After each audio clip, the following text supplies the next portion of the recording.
سامعین و ناظرین، انفیکشن کنٹرول سوسائٹی آپ کی بہتر صحت کے لیے، آپ کو فکر و پریشانیوں سے بچانے کے لیے مختلف ویڈیوز کے سلسلے کو جاری کیے ہوئے بچوں کے بارے میں آپ کو بتا رہے تھے، ان کی بیماریوں کے بارے میں. تو یہ بچوں میں ہے فیور جو ہے، کاہی بخار جس کو کہا جاتا ہے، یہ مرض مخصوص موسم میں ہوتا ہے جب پودوں کے زردانے جو ہے نا ہوا میں اڑتے پھرتے ہیں. چینج آتا ہے موسم میں، اور پودوں کے جو وہ چھوٹے چھوٹے سے زردانے ہوتے ہیں وہ ہواؤں کے ساتھ ساتھ سب طرف اڑتے پھرتے نظر آتے ہیں. اس بخار میں جو ہے نا چھینکیں آتی ہیں، آنکھوں میں تکلیف ہو جاتی ہے، ناک بند ہو جاتی ہے. اس موسم میں ہم آپ کو یہی مشورہ دیں گے کہ بچوں کو گھاس اور پودوں سے کافی دور رکھنے کی کوشش کریے. پھر جو ہائیوز ہوتے ہیں، چپاکی فیور ہوتا ہے، اس مرض میں جلد پر کھجلی ہوتی ہے، اس طرح کے موٹے دھبے پڑ جاتے ہیں جیسے مچھروں کی کاٹنے کی جگہ سوجی ہوئی ہوتی ہے. یہ دھبے اچانک نمودار ہوتے ہیں اور پھر خود ہی غائب ہو جاتے ہیں. یہ کیفیت الرجی کا نتیجہ ہوتی ہے جو کسی کھانے، غذا یا کیمیکل مادوں کی وجہ سے پیدا ہوتی ہے. ایسی صورتحال پیدا ہو جائے تو پوری طرح چھان بین کریے تاکہ آپ کو یہ معلوم ہو جائے کہ آپ کے بچے کو کس چیز سے الرجی ہے، اور آئندہ کے لیے اس کو اس مرض سے محفوظ رکھا جائے. اس لیے کہ آپ کو پتہ ہے اگر بچے بے چین ہوتے ہیں تو پورا گھر بے چین ہوتا ہے، کیونکہ جب روتے ہیں، کھا نہیں پا رہے ہوتے، کچھ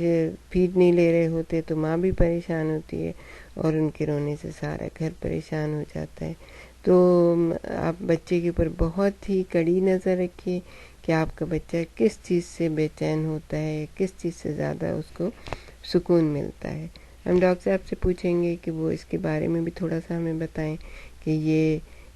ہے فیور اور یہ چھپاکی وغیرہ یہ کیا چیز ہوتی ہے، اور اس سے کس طرح سے بچا جا سکتا ہے. جیسا کہ آپ کو بتایا گیا ہے فیور کے بارے میں اور چھپاکی کے بارے میں، جو ہے کہ اسکن انفیکشن یعنی کہ اسکن یعنی الرجک کنڈیشن ہے. جیسا کہ ہم نے آپ کو پہلے بتایا تھا کہ استما کے اندر کہ اس میں بھی اینٹیجن جسم میں داخل ہوتے ہیں، اور وہ جو ہے نا جو ڈیفینس سسٹم ہے ہمارا اس کے ریئیکشن کی وجہ سے یہ استما کی کنڈیشن پیدا ہوتی ہے. اسی طرح اگر وہ جو اینٹیجن ہیں یا جو پولنس ہیں یا اس قسم کے جو ذرات ہیں جو کہ موسم بہار میں بے تحاشا ظاہر ہوتے ہیں، پوری کچھ علاقے ایسے ہیں جو کہ بہت ہی گرین ہوتے ہیں، لیکن اس کے ساتھ ہی ان کے اندر ایسی بہت سارے پودے اور ایسے پلانٹس پیدا ہونا شروع ہو جاتے ہیں جو کہ پورے ماحول کو اثر انداز کرتے ہیں، اور ان کے جو فلاورز ہوتے ہیں، ان کے پھول جو ہوتے ہیں، ان کے جو زردانے ہوتے ہیں، باریک باریک زردانے جو نظر نہیں آتے، وہ ہوا کے ذریعے گھروں میں داخل ہوتے ہیں اور بچوں کو متاثر کرتے ہیں. وہی جو ہے زردانے الرجی کا باعث بنتے ہیں، اور اس کی وجہ سے ہے فیور اور اس قسم کے مسائل پیدا ہوتے ہیں. بہرحال یہ موسمی مسائل ہوتے ہیں. اگر اس کے اندر معمولی احتیاط کی جائے، مثال کے طور پر اینٹی الرجک ڈرگ اگر رکھی جائے، شربت وغیرہ رکھ لیا جائے، تو جیسے ہی اثر ظاہر ہوں وہ فوری طور پر بچے کو معمولی مقدار میں استعمال کرا کر ان مسائل کو، اس بیماریوں کو آسانی سے روکا جا سکتا ہے. تو گھر میں ایسے شربت یا ایسے جو ہے نا